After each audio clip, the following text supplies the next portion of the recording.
Hi dears, welcome back. ഇന്ന് നമ്മൾ പരിചയപ്പെടാൻ പോകുന്നത് ഒരു മിക്സ്ചറിൻ്റെ റെസിപ്പിയാണ്. സാധാരണ മിക്സ്ചറിൽ നിന്നും വ്യത്യസ്തമായിട്ട് ഒരു സ്വീറ്റ് ആയിട്ടുള്ള മിക്സ്ചറാണിത്. അത് മാത്രമല്ല, അവിൽ ഉപയോഗിച്ചിട്ടാണ് നമ്മൾ മിക്സ്ചർ ഉണ്ടാക്കാൻ പോകുന്നത്. അപ്പോൾ എങ്ങനെയാണ് ഇതിൻ്റെ പ്രിപ്പറേഷൻ എന്ന് നമുക്ക് നോക്കാം. അതിനായിട്ട് ഒരു പാക്കറ്റ് വെള്ള അവിൽ എടുത്തിട്ടുണ്ട്.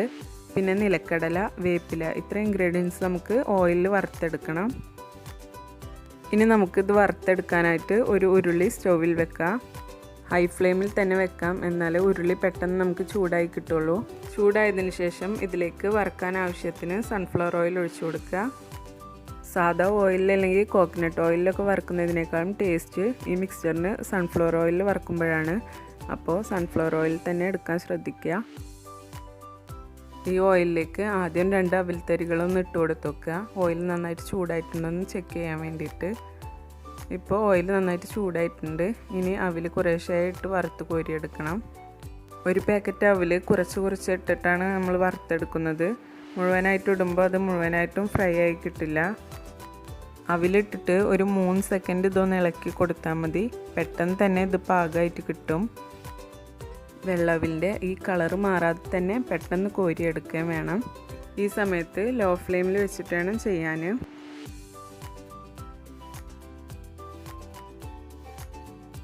അവിൽ കംപ്ലീറ്റ് എടുത്തതിന് ശേഷം വീണ്ടും ഹൈ ഫ്ലെയിമിൽ തന്നെ വെക്കുക. ബാക്കിയുള്ള അവിലും സെയിം ഓയിൽ തന്നെ വറുത്തെടുക്കാം.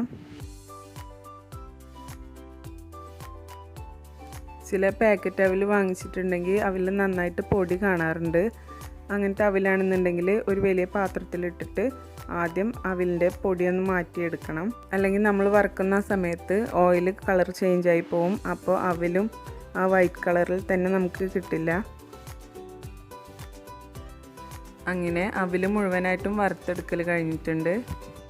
ഇതിനി ഓയിൽ ഡ്രെയിൻ ചെയ്യാൻ വേണ്ടിയിട്ട് ടിഷ്യൂ പേപ്പറിലേക്ക് മാറ്റണം. നമുക്ക് വേറെ ഒരു പാത്രം എടുത്തിട്ട് അതിൽ ടിഷ്യൂ പേപ്പർ നിരത്തി വെക്കുക. ഇനി ഇതിലേക്ക് നമ്മൾ വറുത്ത് വെച്ചിട്ടുള്ള അവിൽ ഇട്ട് കൊടുക്കുക. എന്നിട്ട് മേലെയും ടിഷ്യൂ പേപ്പർ വെച്ചിട്ട് നല്ലപോലെ കവർ ചെയ്ത് വെക്കണം. 3 മണിക്കൂർ ഇങ്ങനെ മാറ്റി വെക്കാം. ഇനി നമുക്ക് കുറച്ച് ഓയിലിൽ വേപ്പിലയും നിലക്കടലയും ഒന്ന് വറുത്തെടുക്കണം. അതിനായി ഒരു ചട്ടി സ്റ്റൗവിൽ വെച്ച് ചൂടായതിനു ശേഷം സൺഫ്ലവർ ഓയിൽ ഒഴിച്ചു കൊടുക്കുക. ഓയിൽ ചൂടായതിനു ശേഷം ഇതിലേക്ക് കഴുകി വെച്ചിരിക്കുന്ന വേപ്പില ഇട്ട് കൊടുക്കുക. ലോ ഫ്ലെയിമിൽ വെച്ചിട്ട് വേപ്പിലയുടെ ആ ഗ്രീൻ കളർ മാറാതെ തന്നെ ഒന്ന് വറുത്ത് കോരിയെടുക്കുക.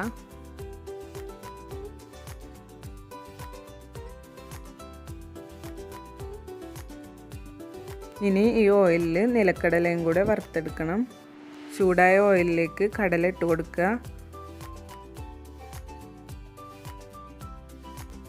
കടല പാകത്തിന് ഫ്രൈ ആയിട്ടുണ്ട്.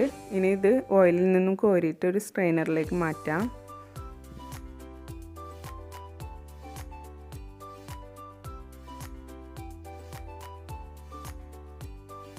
ഇനി വറുത്ത് വെച്ചിട്ടുള്ള നിലക്കടലയും വേപ്പിലയും കൂടെ നമുക്കൊരു ടിഷ്യൂ പേപ്പറിലേക്ക് മാറ്റി കൊടുക്കാം. നേരത്തെ അവിൽ ചെയ്ത പോലെ തന്നെ ഇതും നമുക്ക് കവർ ചെയ്തിട്ട് മാറ്റി വെക്കണം. ഇനി നമുക്ക് ഇതിലേക്ക് ചേർക്കാനുള്ള ഷുഗർ മിക്സ് റെഡിയാക്കി എടുക്കണം. അതിനായിട്ട് ഒരു ഗ്രൈൻഡർ എടുത്ത് അതിലേക്ക് 5-6 പീസ് ചുക്ക് ഇട്ട് കൊടുക്കുക. ചുക്കിൻ്റെ ടേസ്റ്റ് വലിയ ഇഷ്ടമില്ലാത്തവർ അതിനനുസരിച്ച് കുറയ്ക്കുകയും ചെയ്യാം. 12 ഏലക്കായ എടുത്തിട്ടുണ്ട്, അതും ആഡ് ചെയ്യുക. പിന്നെ ഇതിലേക്ക് 1.5 കപ്പ് പഞ്ചസാരയും കൂടെ ആഡ് ചെയ്ത് കൊടുക്കുക. ഇനി ഇത് നന്നായി പൊടിച്ചെടുക്കണം. ഇനി നമുക്ക് ഇതെല്ലാം കൂടെ മിക്സ് ചെയ്തെടുക്കാം. അതിനായിട്ട് ഒരു വലിയ പാത്രം എടുക്കുക. അതിലേക്ക് നമ്മൾ നേരത്തെ വറുത്ത് മാറ്റി വെച്ചിട്ടുണ്ടായിരുന്ന അവിലിട്ട് കൊടുക്കുക. ഇതിലേക്ക് നമ്മൾ സാധാരണ മിക്സറിലൊക്കെ ചേർക്കുന്ന പൊട്ടുകടല ചേർക്കണം. ഇനി നമ്മൾ നേരത്തെ വറുത്ത് മാറ്റി വെച്ചിട്ടുണ്ടായിരുന്ന വേപ്പിലയും നിലക്കടലയും കൂടെ ചേർത്ത് കൊടുക്കുക. ഇതെല്ലാം കൂടെ ഒന്ന് മിക്സ് ചെയ്തെടുക്കാം. ഇനി ഇതിലേക്ക് നമ്മൾ നേരത്തെ റെഡിയാക്കി വെച്ചിട്ടുള്ള ഷുഗർ പൗഡർ മിക്സ് ആഡ് ചെയ്യുക. എന്നിട്ട് ഇതിനെ നന്നായിട്ട് മിക്സ് ചെയ്തെടുക്കണം. അങ്ങനെ സ്വീറ്റ് അവിൽ മിക്സ്ചർ റെഡി ആയിട്ടുണ്ട്. നമ്മൾ സാധാരണ ഉണ്ടാക്കുന്ന മിക്സ്ചറിൽ നിന്നും വളരെ ഈസിയാണ് ഈ അവിൽ മിക്സ്ചറിൻ്റെ പ്രിപ്പറേഷൻ. കാരണം ഇതിലേക്ക് നമുക്ക് ബൂന്തി ഉണ്ടാക്കാനോ മാവ് കുഴച്ചെടുക്കാനോ ഒന്നും തന്നെ ഇല്ല. ഇൻഗ്രീഡിയൻസ് എല്ലാം ഡീപ്പ് ഫ്രൈ ചെയ്തെടുക്കുക. ലാസ്റ്റ് ഇത് ഷുഗർ പൗഡറിൽ ഒന്ന് മിക്സ് ചെയ്തെടുക്കുക. നല്ല എയർ ടൈറ്റ് കണ്ടെയ്നറിൽ സൂക്ഷിക്കുകയാണെന്നുണ്ടെങ്കിൽ ഏകദേശം 3-3.5 മാസത്തോളം കേടുവരാതെ സൂക്ഷിക്കാനും പറ്റും. കുട്ടികൾക്കും മുതിർന്നവർക്കും ഒരുപോലെ ഇഷ്ടപ്പെടുന്ന ഒരു മിക്സ്ചറാണിത്. അപ്പോൾ എല്ലാവരും തീർച്ചയായിട്ടും ട്രൈ ചെയ്ത് നോക്കുക. എന്നിട്ട് ഫീഡ്ബാക്സ് ഒക്കെ ഞങ്ങളെ കമൻസിലൂടെ അറിയിക്കുക. ഈ വീഡിയോ നിങ്ങൾക്ക് ഇഷ്ടമായെങ്കിൽ ലൈക്ക് ചെയ്യുക, ഷെയർ ചെയ്യുക. ഞങ്ങളുടെ ചാനൽ ഇതുവരെ സബ്സ്ക്രൈബ് ചെയ്യാത്തവരാണെന്നുണ്ടെങ്കിൽ സബ്സ്ക്രൈബ് ചെയ്യുക. ഒപ്പം സൈഡിൽ കാണുന്ന ബെല്ലൈക്കൺ കൂടെ ഒന്ന് എനാബിൾ ചെയ്യുക. വീണ്ടും പുതിയ റെസിപ്പീസുമായി കാണുന്നതുവരേക്കും ബൈ. Thank you.